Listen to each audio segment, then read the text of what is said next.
Tales of Imaginative Tales. Hi, I'm Gary Lovisi, and this time we're going to look at something I think is pretty interesting. We're going to look at the Imaginative Tales Science Fiction Digest magazine, 23 issues that were published by William Hamling under his Greenleaf Books imprint. And before we do that, though, I want to give you a little bit of history about how this all came to be, how these digest magazines came to be published.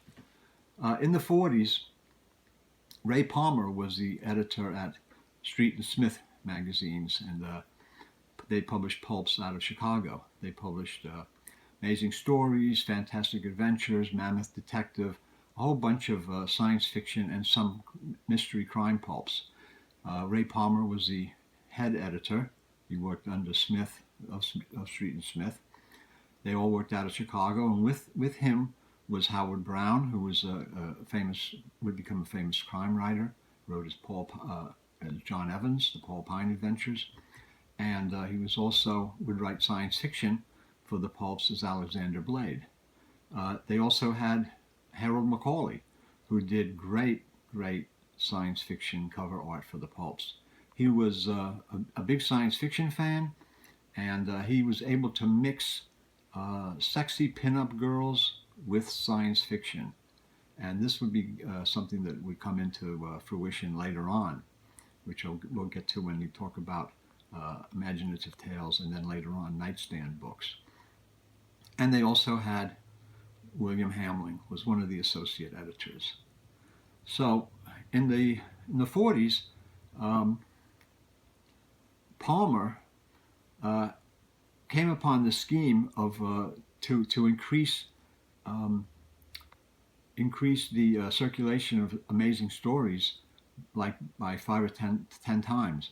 What he did is he came upon this author named Richard Shaver, who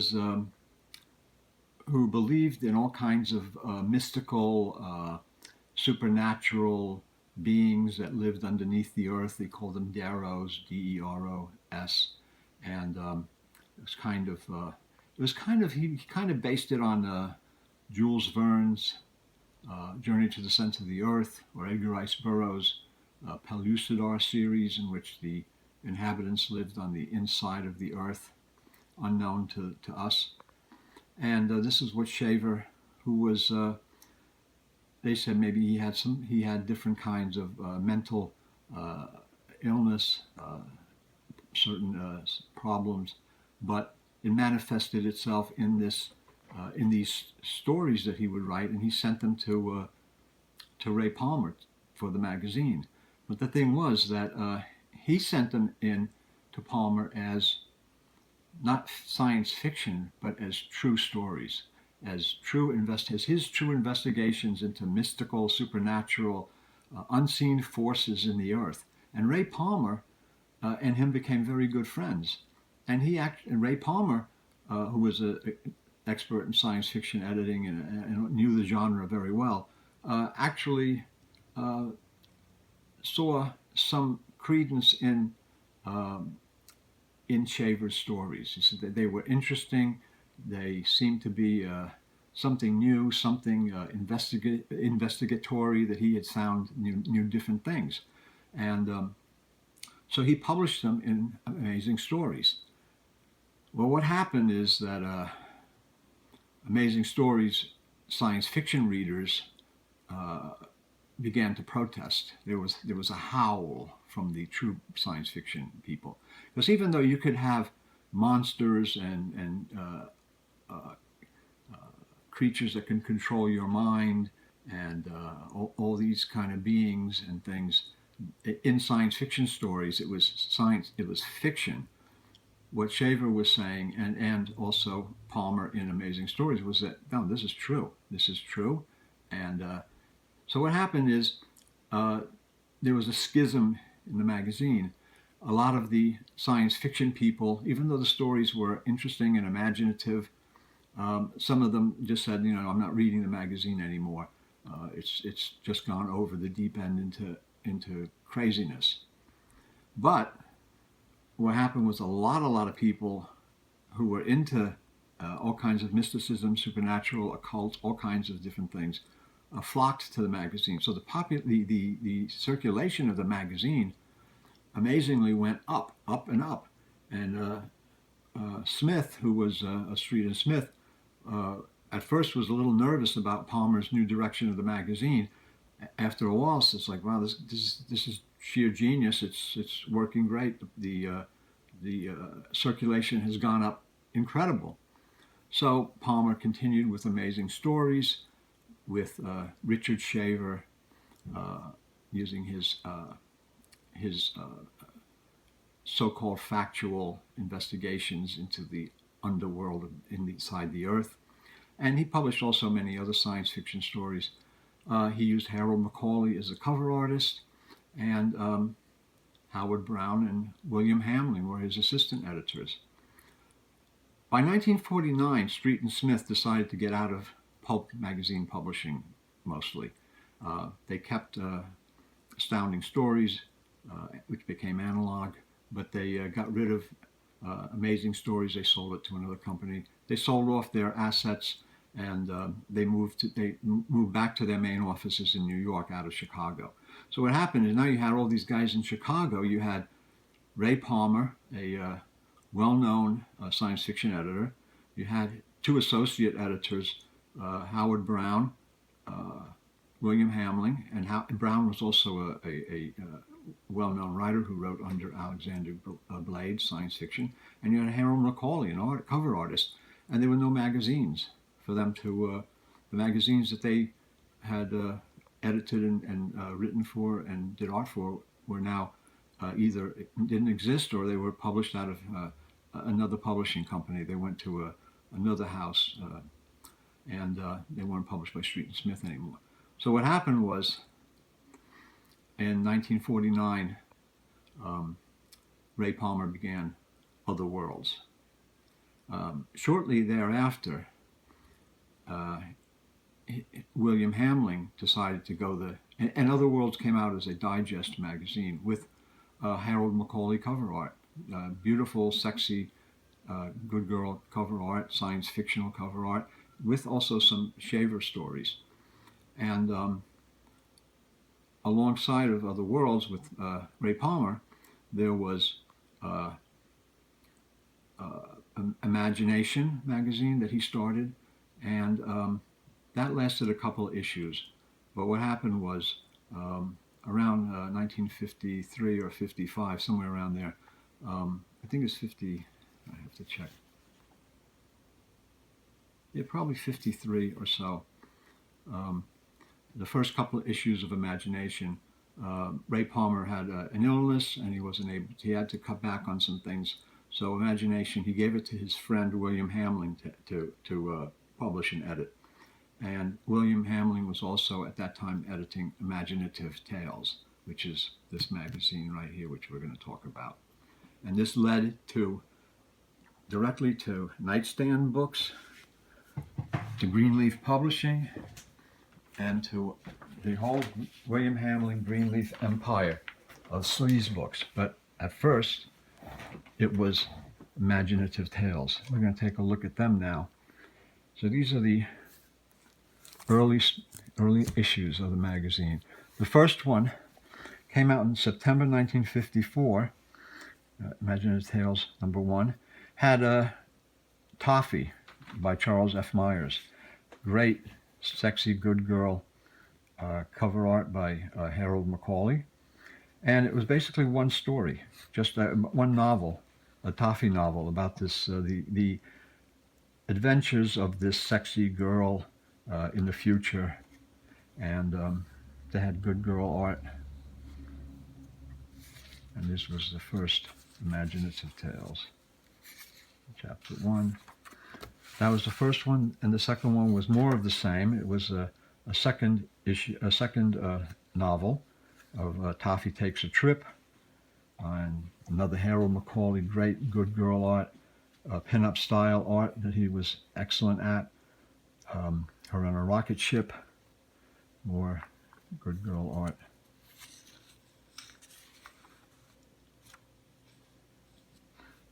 And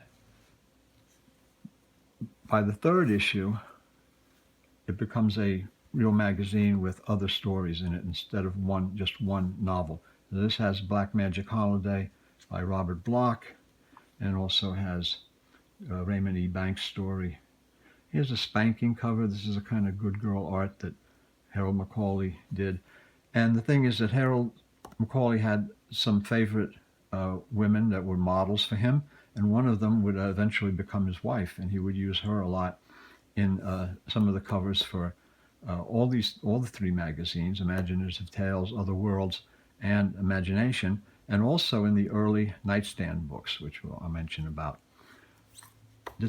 Imaginative Tales number 4, another Robert Bloch, and great pin-up style fisherman with the floating boom, strategically located with her hair and to cover her nakedness, and stories with Robert Bloch, Daniel Galui, Frank Robinson, early story by him. And we're just going to go through these Imaginative Tales, give you an idea. They're really, really nice cover art, great stories. Again, Robert Bloch, Daniel Galui, R.G. St. Clair. And on the inside, many of them had introducing the author or the artist. So this was a kind of a nice thing to see, because this is 1955, and to see these authors when they were young and when they were just breaking into print in these magazines, and to see photos of them and articles by them about their writing is really something special. This is one of the really cool Macaulays, just the purple elephant spraying water in the sexy girl, with the guy, he's a monkey. And again, stories by Robert Bloch, Daniel Galui, and others, and Robert Bloch, early Robert Bloch photo with information about him. Now they become, rather than numbered, they're September 55. Dwight Swain is on the inside. Here's the showcase story. Jerry Soule, Henry Sleezer, Mac Reynolds. Is he having pretty much the main group of writers that wrote for the digest in those years. Macaulay did a lot of the covers, but not all of them. He liked science fiction. This is the November 55 issue. And the covers are just stunning. I mean, they're really great. The good girl art is beautiful. Milton Lesser. Cover painting by Macaulay. Richard O. Lewis. Some of these authors are kind of obscure today. Another nice copy of a March 1956 issue. Another Dwight Swain cover story. There were 23 issues in the Imaginative Tales run. They ran until 1958. This is the great robot cover. Thunderworld from July 56, Edmund Hamilton. Now this front cover painting is by Lloyd Rognan. Lloyd Rognan and Malcolm Smith. There were a lot of other artists who did covers for these magazines. There's Edmund Hamilton's The Cover Story, Adam Chase, Ivar Jorgensen, Paul Fairman, and Alexander Blade, who was usually almost always Howard Brown. Here's Operation Disaster, September 56. The Cosmic Kings, again by Alexander Blade, November 56. And this is an ad for Pix Unlimited, and this is Betty Brosner. You could, for $1, you could get some sexy girl pictures. And this is where, now you see the direction that Hamling, is William L. Hamling, the editor, see 1956, the direction that Hamling is going in. And Hamling lived nearby and worked with, at some point, with Hugh Hefner, who published Playboy. William Hamling started Rogue magazine. But you can see here in some of the sexy cover art of these magazines, Hamling digests, and in the advertising, that he was going into a sexy kind of sleaze direction. And again, here's Alexander Blade and other science fiction writers of the era. Ultimate Weapon, just great pulp science fiction. The Tattooed Man, another Alexander Blade from March 1957. And in some of these issues, they'll have two colors. So it's black. The print is black, but they also used red to highlight certain things. This is a Malcolm Smith cover. Malcolm Smith also did. He was the art director, but he also did some great covers. And Alexander Blade, Robert Silverberg, early Robert Silverberg story. Robert Moore Williams, Randall Garrett. And you see here again, a little bit of pinup. 8mm, 16mm movies. This is the direction Hamling is moving into, slowly but surely. And you see how nice they used two colors. They used a red, sometimes yellow, green, blue in these illustrations. I think that's a really nice touch. I don't really remember seeing this done in a lot of the other digests. See, they didn't do it here, but they did it in the later issues more. So they did one here for the Randall Garrett in red. They did one in blue. So there's some nice covers. Another, you can see The Horde from Infinity from May 57. Another sexy kind of good girl cover art. July 57, Edmund Hamilton. Very pulpy. Here we go back to good girl cover art. The Cosmic Destroyer by Alexander Blade. September 57. This is a Lloyd Rognan cover. And Robert Silverberg, Randall Garrett, Robert Moore Williams, Ivar Jorgensen, and Alexander Blade, Howard Brown. And sexy girl cover. This is a nice one. The Ship from Infinity, Edmund Hamilton. That was 57. Now we're in January 1958. Stay Out of Space by Dwight Swain. Really nice cover. The skeleton over here. This is by Rognan.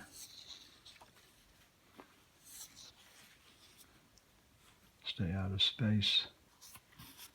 These are really beautiful and kind of Robert Silverberg, Trader Legion. Rog Phillips, Lefty Baker's Nut House. So there's 23 in this series. And then this is March 58, another Edmund Hamilton, Men of the Morning Star. And the last one in the series is from May 58, and it's Giant Killer by Dwight V. Swain. A Bruce Berry cover, Robert Silverberg, Rog Phillips, Bertrand Chandler, Dwight V. Swain. So there you have it. By 1958, Hamling's published Imaginative Tales, and then he stops publishing them. And he stopped Imagination, I think, a little bit before. And he goes into publishing sleaze, and he published nightstand books. In 1959, he got Robert Silverberg as a writer and some other people. He got Harlan Ellison as the editor, and they published nightstand books. The first covers came out from 1950. First books came out from 1959, and they had Harold Macaulay, sexy good girl cover art. So it's just an interesting progression of where Hamling and his Chicago group came from publishing science fiction into digests, then eventually into sleaze. And once they had the nightstand books, they became very popular. They published a lot of them. And then there were a lot of other imprints. I wrote about them in Paperback Parade, number 115, about all the different imprints for nightstand books that published key authors. They published books by Westlake, Lawrence Block, Harlan Ellison, Harry Whittington, so many others, and Robert Silverberg. And eventually it became Greenleaf Books, and he published all the Greenleaf books. Earl Kemp was also out of Chicago. I forgot Earl, but Earl was early on in that group of Chicago science fiction publishers, writers, readers, and he was also, and he became the editor after Ellison left after the first year of Nightstand Books, and he continued with Greenleaf. And it's just an interesting progression. I hope you enjoyed this look at Imaginative Tales. And if you do want further information on, I just read this and it was great, outstanding book on Ray Palmer and his journey into science fiction, and it touches on tangentially on Hamling's sleaze and nightstand books and stuff like that, because they came to be. But it's really on his science fiction and the Shaver mystery and all that was going on with that. And this is The Man from Mars by Fred Natus is a terrific book, really a great read of science fiction history, and about a character, Richard Shaver, who was a writer and a real character, and Ray Palmer, who was another character, and they were both really great friends, and they even lived near each other, bought ranches near each other, and this is a great book, and it's an enjoyable read about how this all came to be. It starts off in the early days of Chicago when they were all fans, and young Robert Bloch, Earl Kemp, Ray Palmer, William Hamling, even Hugh Hefner was associated with them for a while. They were all like the Chicago kind of group of science fiction and publisher writers, and it's a great story. And so I would recommend this book highly, and I would recommend Imaginative Tales. Some great stories in these pages and some great cover art, and there's a whole history in these issues. But what I like about the issues is a couple of things. I mean, aside from the obvious, the stories, the great writers, the cover art, many of them have what I showed you, well, this one doesn't, of course, but many of them, the earlier ones, okay. Anyway, the earlier ones have about the author on the inside front cover, but they also have in the back excellent, really interesting, letter columns, people writing in. And sometimes you find some really famous people have written in, and they had reviews of books that had just come out, science fiction marquee of movies and books that had come out in that time in the 50s that were just available. So it's really cool to travel in time almost, and looking through these magazines and seeing what was popular and what was hot in the science fiction world at that time of the early to middle 1950s. And so I hope you enjoyed this look at the Tales of Imaginative Tales, and we'll see you next time. Thanks for looking.